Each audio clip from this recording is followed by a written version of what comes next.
আমি গাইব না গান রাজনীতি নিয়ে, করব না রাজনীতি। আমি বলবো না কভু কেউ কখনো করিয়াছে দুর্নীতি। আমি দশের ক্ষতি দেখেও মনে নেব না কোনো কষ্ট। আমি দেশের কথা ভেবে ভেবে আর করব না মাথা নষ্ট। আমি সোনার দেশে স্বাধীন বেশে ঘুরবো এখন থেকে। আমি কাঁদবো না কবু কখনো কোথাও পরের দুঃখ দেখে।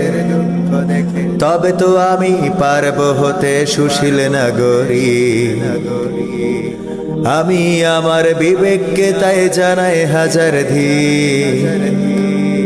ধিক তোমায় ও আমার সুশীল নাগরিক। ধিক তোমায় ও আমার সুশীল নাগরিক।